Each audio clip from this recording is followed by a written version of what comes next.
Hi, I'm Hilary Election, dating online seller. Hi, I'm Clifford Fontelera, dating online seller. Ang nag-invite po sa amin is si Alvin de la Cruz. Inalok niya po kami na sumama sa business opportunity na which is real estate nga daw po. In-explain niya po sa amin na mas maganda daw po ang opportunity dito kaysa sa online seller. Parehas lang naman ang binibenta, parehas lang kami na nag-online. Ang pinagkaiba lang is mas malaki yung binibenta namin. At the same time, mas malaki din daw ang magiging commission namin. Ang pinaka naging struggle ko dito sa real estate industry is yung lack of knowledge. Pagpasok ko dito, zero knowledge talaga ako kung paano makabenta or paano mag-build ng team. Dumating yung up and downs. Nung nag-start ako, nag-aarkila lang ako ng motor kapag pumapasok ako kasi from Novaliches ako tapos ang binibenta namin is Bulacan. Kaya medyo malayo. Kung magko-commute kami, napakamahal ng gagastusin ng balikan. Umaabot ng 600 to 700 pesos. Kaya nag-aarkila ako ng motor. Bali, ang misis ko ang nag-reply sa online tapos ako yung nag-aasikaso ng mga viewing, reservation, hanggang sa naturuan kami mag-build ng team dahil mas maganda daw po ang opportunity kapag sinishare namin yung business opportunities. Yun nga lang, sa unang pagbibuild ko ng team, naka-invite ako ng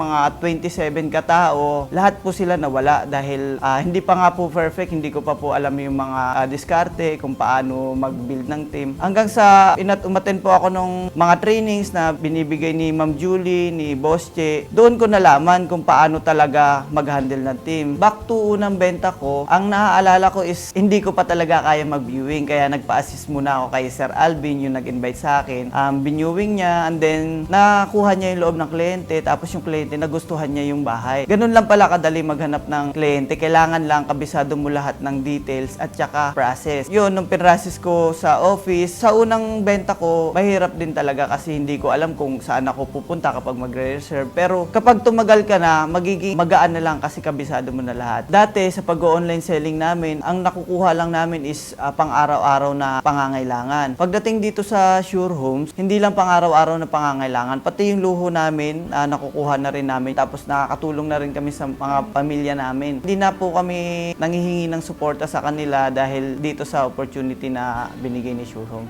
Isa po sa mga achievement namin ngayong taon is yung bago namin po sasakyan na Toyota Vios Y. At nagkaroon din po kami ng recognitions as Top 1 Team Leader 2021. Ang nilook forward ko po this coming 2023, sana magkaroon po ng sariling sasakyan yung aking mga agent para maging komportable po sila. Ang message ko sa grupo ko, sa mga business partners ko is huwag niyo sukuan yung pangarap niyo. Oo, nagkaroon kami ng sasakyan pero yung kapalit nito is sacrifice talaga at saka 100% commitment. Kung kayo gusto nyo rin maging kagaya namin, gusto nyo rin maging kagaya ng mga mentor namin, kailangan gawin nyo rin yung mga ginagawa namin. Marami din kayong kailangan i-sacrifice. Kailangan nyo ding i-train yung sarili nyo. Kung ano yung meron kami, dapat ganun din kayo. Unang-una po, nagpapasalamat ako sa nag-invite sa akin dito, si Sir Alvin de la Cruz. Kung hindi dahil sa invitation mo at sa pa-training mo, hindi ko po mararating at makakamit yung mga nakamit ko ngayon. Nagpapasalamat din po ako kay Ma'am Julie Yosero, sa ina ng Team Unstoppable dahil po sa mga walang sawang training at walang sawang pagpapaalala sa amin kung anong dapat po namin gawin.